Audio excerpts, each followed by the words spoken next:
Hello Mind Valley community, my name is Jim Quick with Quick Learning, and I'm here as always to help you to learn quickly. One of the questions in the community that we get is, Jim, what do you do every single morning to jumpstart your brain for greater success? Greater levels of focus, greater levels of productivity. So I'm going to walk you through my morning routine. The first thing I do when I wake up in the morning is I have a process to remember my dreams. Now you're like, Jim, why do you want to remember your dreams? The reason why is often as you spend your day learning and working to solve problems in your work, in your life, and everything else, when you sleep, your mind doesn't stop. Your unconscious mind is still working on those problems, and you come up with incredible insights and solution. The challenge is in the morning, most people don't remember their dreams, so we teach a process on how to do that. The second thing I do after I wake up is I get out of bed and I make my bed. You're like, Jim, why is that good for your brain? Two reasons. Number one, clean environment is important for you. Like, you know, when you clean off your desktop, you clean up your office, your bedroom, you have a clearer mind. The second reason why is I want to start my day with success, because how you do anything is how you do everything. So you start with excellence. Take 2 minutes, make your bed, and it's really great because when you come home at the end of the day, you come back full circle back to success. The third thing I do is I drink a lot of water.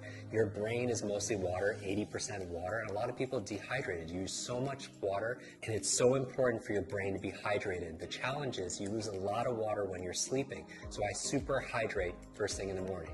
Then what do? I brush my teeth. You're like, Jim, why do you brush your teeth? How is that good for your brain? What you do is you brush your teeth with your opposite hand. It's been shown that by using your opposite hand to eat or to brush your teeth, as your body moves, your brain grooves. As you brush your teeth with your opposite hand, it actually creates more neural connections inside your brain. So the next thing I do is I do a deep breathing exercise. The other thing besides hydration that's good for your brain is oxygen. A lot of people get tired and they have brain fog, and what do they do with their mental fatigue? And I would say the number one thing is get oxygen in your body. And here's the thing, your brain is only 2% of your body weight on average, but it consumes 20% of the nutrients and the oxygen. So it's so important to do deep breathing exercises. We talk about that in our programs also as well. What's the next thing I do in my morning routine? I make myself some tea. Now, as I'm drinking the tea, what am I doing? I'm actually journaling. Because if you want to boost your brain power, it's important to take notes. And I do a whole process where I teach you the best ways of taking notes and making notes to be able to plan out your day and also to be able to write the things that you're most grateful for. So I go through this gratitude process in my journal because I feel like your brain really thrives on gratitude. Because if you can't appreciate the things that you already have, you're not going to be given the things that you really want. So why do I focus on gratitude first thing in the morning? Well, I have my vision board and then my goals, everything that I want, but I also have a gratitude board, the things that I'm most grateful for in my life. And if you want to feel instant gratitude, just count all the things in your life that you have that money can't buy. Gratitude is also good for your brain. There was a cover story on the cover of Time magazine on these super nuns who are living 80, 90, and above, and I want to find where's their longevity coming from. Half of it had to do with their gratitude, emotional faith. The other half had to do with they were lifelong learners. So those two things combined are very, very powerful. After that, I'm drinking my tea, I'm writing in my journal, because a lot of geniuses write in journals, right? Leonardo da Vinci, Einstein, Marie Curie, all these journals, and they want to do these studies say, are geniuses writing in journals because they're geniuses, or is it the opposite? It's because they're writing in journals that they become these incredible geniuses of their field.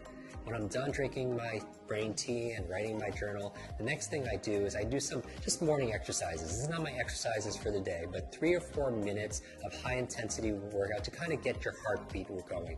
Because here's the thing, whatever's good for your heart is usually good for your head. Because when I'm getting my heartbeat going, what's happening is I'm getting more blood flow to my brain and more oxygen, and that's very, very important. So what do I do next? I make my brain power smoothie. And you're like, Jim, what's a brain power smoothie?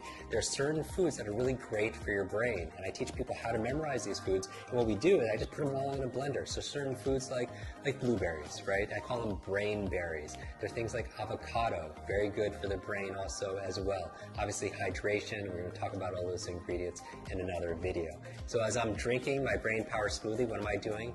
I'm reading, right? 20, 30 minutes a day of dedicated reading, because leaders are readers. And you're like, Jim, I can't read a book a week, because the average person reads only about 1 or 2 books a year. But the CEO reads about 4 to 6 books a month, right? So you want to get to about a book a week.